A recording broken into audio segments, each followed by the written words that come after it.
Welcome back to Toowoomba Forward. My name's Tim Entwistle. I'm your host for today, and joining me right now is Rebecca Vonhoff. Hello. Thank you so much for being here. Yeah, trying to keep it nice and professional and casual at the same time.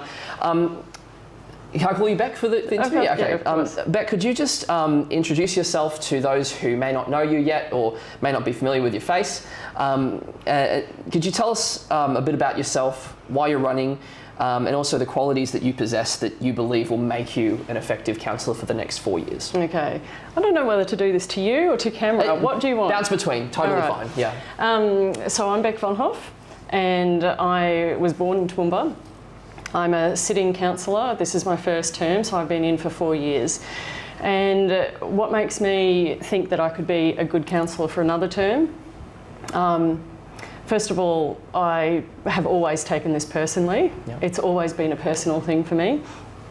I have shown that I have ticker. I have done tough stuff. And thirdly, I think I'd make a valuable contribution. My family is from here. I have children growing up here. I know the decisions I make affect them and my wider family, my wider friends for decades to come.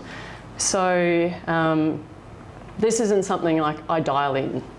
This is something that's really important to me. Yeah, great. Thank you. Next question is specifically about 2020 because that was your first time running. It was a massive campaign. Mm-hmm. You ran the most successful campaign that any first-time candidate has ever run. You were also one of the largest spenders in advertising material next to Kerry Shine at $43,000, as reported by the ECQ. Has the new $30,000 cap on election spending affected your strategy this year? And what are you doing to reach followers to hopefully get that same great result in 2020? Well, it's different when you're an incumbent because it is, people have had time to know what you're about. So in a way, is it a performance appraisal, kind of? Politics, there's always going to be an aspect of it that's popularity, so it's not just a straight performance appraisal. But I remember when I was standing in 2020, I met with one of the incumbent councillors and they said to me, they'd stood and had unsuccessful tilts and then successful tilts. And I said, what was the difference? And they said, money. And I was putting a lot on the line in that election. I was taking, if I got into council, I was taking a 30% pay cut. I was still breastfeeding at the time. I had a little one who hadn't turned 1 yet. So I was really of the mind that I didn't want to do it and just miss out. So I was putting a lot on the line. I gave it everything. This time round, like I said, I've been in for a few years, people know me, and in terms of the spending cap, I actually think it's a really good thing. And am I doing anything different? Spending less. Yeah. Spending less, but also just like, I'm sort of still working and it's just, I do interviews on a Saturday afternoon with people to sort of, so that other people who may not know me have an opportunity to see who I am, what I'm like, and just kind of get a gut feel, I suppose, whether or not they would be comfortable supporting me. Sure, thank you. So a follow-up on that question, because the billboard on Anzac Avenue that you have says that you are a ticker in council. Yep. I've never heard that term before in my life. That's what my mum said, and I was like, but I'm good. It's the first time I've heard it, and so it's probably the first time a few people have heard it. Could you explain what it means to be a ticker and why people want that in council? Okay, so you're not a ticker. Oh, okay. You have ticker. Have ticker, right. And ticker is heart. And so there's really, why I say that is there's two parts of having ticker. One is you have heart like you care. And the other is you have heart as in you've got courage. And I think that, when I was considering do I run again, I really had to go deep and think about how the term's gone, the commitment for another term, and a synopsis of what I've done and why I would do it again. And that's it. Yeah. I've got the heart to do it. Doesn't mean it's always easy, but I think I've got the constitution to do it. Yeah, great, thank you. In the campaigning that you've been doing, and even in the past 4 years that you've been serving, could you just name one of the major issues that you've been hearing constantly from ratepayers, and specifically what you're hoping to do to address that issue if you're re-elected for the next 4 years? Water security. And when people say water security, it's like 2 words and it seems so like it's easy, water security. Yep. And it is hard. It is really hard. And I think with hard issues, first of all, I reckon we run into problems sometimes in politics generally, not just local, but state and federal, where there is this tendency of like short-termism. And water is like the worst victim of short-termism. Because do you mean people thinking about the next 4 years, like specifically? Or 3 years if it's another sphere of government term. Sure. So, because water takes so long to make happen, any new supplies require environmental impact assessments that take a really long time. Because water infrastructure is very expensive, so you know justifying that takes a really long time. Sure. I fear that unfortunately sometimes the only time that decisions on water are made is when the chips are really down and we're desperate. Yep. And that is terrible because it always costs more and you make bad decisions because you're not making decisions with a long-term, take your time, thoroughly investigate all the options kind of approach. So basically for the next term, I would continue chipping away. And I think that we are the closest we've ever been in the last 41 years since the last water supply was added to Toowoomba Region to getting another one. Yeah. And so those relationships and the advocacy, you have to mix advocacy with relationships with the state and the federal government because they're the ones that have the deep pockets to afford water infrastructure. Of course. So you have to both get along with them, but also let them know that we are not going to be submissive and bit players in this conversation. We're not going to play small. Yeah. And it's a mixture of doing those things. Have you had some of those difficult conversations? Yeah, all the time? Yep. Yeah, yep. Great. That's awesome to hear. I want to switch gears to go back to 2020 briefly because it's actually quite relevant to now in 2024. You're a registered member of the Liberal Nationals Party, and in 2020 you put your hand up for party pre-selection for the federal seat of Groom, only 8 months into your role as a councillor. Could you explain what your reasons for doing so were? And also, should voters be concerned that you won't serve the full term that you're elected for if the opportunity arises again? So I'll address the second part of your question first. Sure. And that is to say, I think I've shown my commitment. People know, I have done the doing. They see, even in my conversations one-on-one, I think they see how much I give to the role.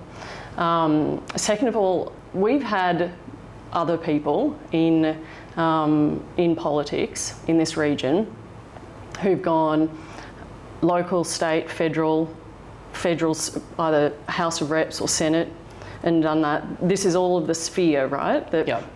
When you are in public service. I do wonder sometimes if there's a bit of a double standard with what is expected of a female who does that versus a male. That's the second part of your question. The first part was why I did it. Yeah. And do you know, I haven't actually been asked this before. Oh, really? There you go. Wow. Publicly. No, sure. And I guess the short answer is that I have respect for the office of the Prime Minister, regardless of who is in that office. I have respect for the office of the Prime Minister. And I was asked. So again, I felt like I could have made a valuable contribution. That's why I did it. Yeah, great. You were asked by the Prime Minister to run in that position, is that right? I was asked by the office of the Prime Minister. People are connected. This is how yes. things work. Understandable. Okay, yeah, fair enough. Thank you for that. And it's good that you have the opportunity to clear that up and to sort of share your perspective on those things. I want to switch gears now to housing affordability, because I think that's something that's really top of mind for a lot of ratepayers at the moment. Yep. This is one of those things that does have a multifaceted approach to it. You know, it's all the tough ones do. Yes, that's right. And takes a lot of collaboration and working with all levels of government. But from a local level, what role do you think that council has to play in the process of approving more housing? And in principle, do you support innovative solutions like high density living or medium density here in the CBD? So I've been a big proponent for, I'm not going to prejudice myself because I've already said this publicly and voted accordingly. I've been a big proponent of getting people living in the CBD. To me, that makes so much sense, because then you, first of all, you increase the density, and it's existing, and second of all, you increase the vitality of the CBD, and both of those are really big ticks for communities. Yeah. Housing, what role does local government play? A not insignificant one. So we are the ones who planning approvals come to for decisions. We have our planning scheme and we align applications with that planning scheme. We take into account what the community says as well. So we also then have to work we have to make sure that we are planning well, because we have to have places for people to live. The amenity of them and the existing people has to hold, and we also have to look after the environment as well. It is a really tough one to thread the needle on. So we have to work with the development industry so that we're getting good developments, and we have to work with the state and the federal government as well, because there are costs that come with new developments as well. Of course, It has to be connected to sewerage and water and roads and all the rest of it. So there are costs that come with that, and we have to be able to balance our budgets and make sure that we can afford to do that. The state and the federal government, again, have roles to play in that as well. So I think that we do need to have more choice of housing. So some people will want a yard and a, two-car garage and four bedrooms and so on. Some people won't. Some people will want a little unit that they can walk up to, and they don't have a car, and they can still live their life and get to where they need to and enjoy living in Toowoomba Region. Yeah, no, great. That's a great response. I'm personally quite one who has a very city-minded heart, and I personally love the idea of living in the city, having that sort of convenience and lifestyle. So I think options sound like a very good idea. We run into problems though. I'll be on it, people go, well, why hasn't it happened? Well, we run into problems. We're told that fire code is an issue and parking requirements are the issues. So right. It's one of those ones that you go, well, why can't we just convert these old buildings? They're fabulous. And those are the reasons that we've been told that there's roadblocks. So right. Nothing is impossible though. We're not talking Middle East peace. We just, need to figure out how to mitigate risk and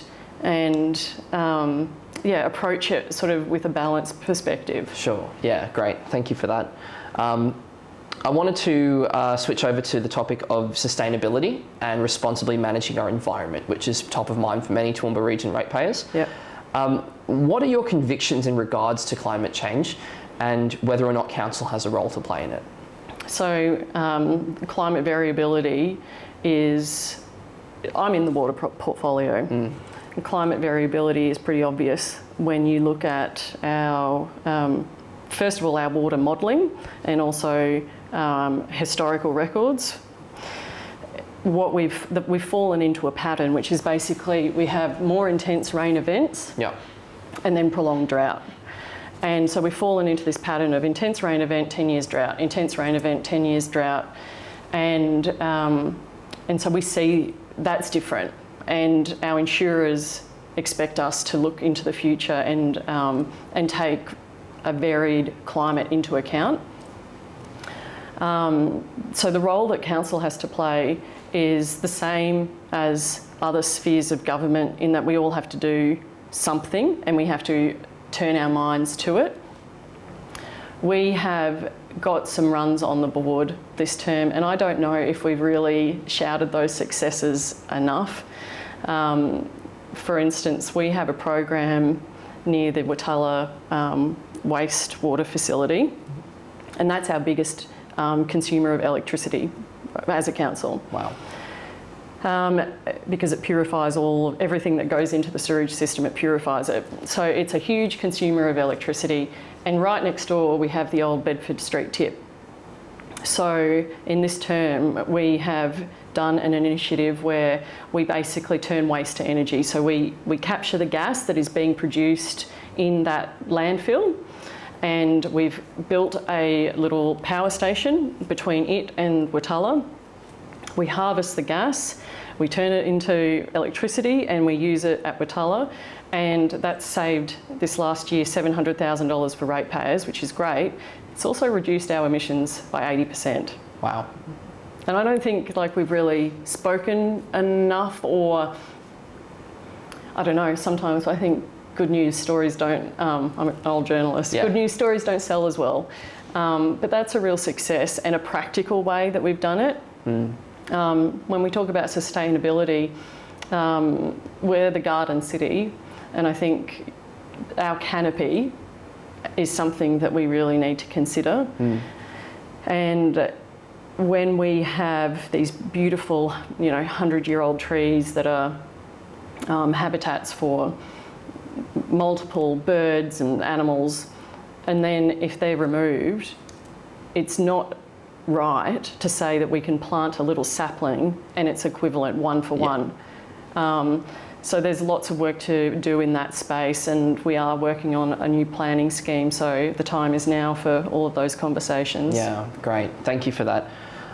Just to follow up as well, in principle, do you support the use of travel restrictions on Toowoomba Region residents as a means to reduce carbon emissions? For example, limiting residents' ability to travel outside of their suburb? No. No? Okay, great. Crime across the Toowoomba Region, it's another topic that is very top of mind at the moment, despite statistics saying that it's going down or what have you. While council has no say in the management of the Queensland Police Force, or cannot legislate fines, prison time, etc., how can council contribute to a safer and more secure region? I guess it comes down, as with so many things, to relationships. So we have a really good relationship with QPS, our police service, and that's the local, at the local level, but also we meet with representatives at the state level as well. So we're in a position to relay. Local government is up to our arms in the community. So our mobile numbers are public. Yes. We are on the streets all the time. We hear from people, so people tell us, and we can then relay that information to the state government, who has responsibility for legislation on crime. And when you have good relationships, they know that they can trust what you're saying to them. So on that is one aspect. And then I think also just with design, there's stuff that council can do with smart design and lighting, so that areas like the CBD and parks are made safer. So there's mostly the first part I talked about, but there is also that design aspect as well. Sure, yeah, great, thank you. It is a multifaceted approach, like you've identified, but yeah, I think having better lighting, better transparency and strong relationships between all levels and actors will be a very strong way to respond. I wanted to move on to the topic of rich traditions and bold ambitions. Yeah, so as the Toowoomba Region moves forward into the future, residents are concerned about rich traditions being sacrificed at the altar of bold ambitions. These concerns were actually highlighted just recently with Council's discussion about the Berghofer Stadium upgrades. I know that you shared some stuff on your Facebook page alerting the public to the decision that had been made. In that specific vote, you weren't able to vote because of the conflict that you had. You were a board member, as I understand. No, I'm a member. Member of... Just a regular member of the tennis club. That's the way. The 131-year-old tennis club. Yes, there you go. Could you just fill us in and fill ratepayers in on what happened specifically in that meeting, but then also use that as a launch pad to talk broadly about the idea of preserving rich traditions, heritage, aesthetics, then the essence of what makes the Toowoomba region special, while also not stifling innovation and not stifling the progress that we should be moving towards. Okay, so I'm going to... I would love to say stuff, but I can't. Sure. Because I am conflicted, and I'm sitting here in my capacity as a candidate and a councillor. So I can have thoughts as a private citizen. Sure. And I have expressed those in that capacity, but I can't in this capacity. So what I can say though is what people can do is it was an open vote, and they can watch back that meeting and hear what was said. Yep. And make their decisions accordingly. Yep.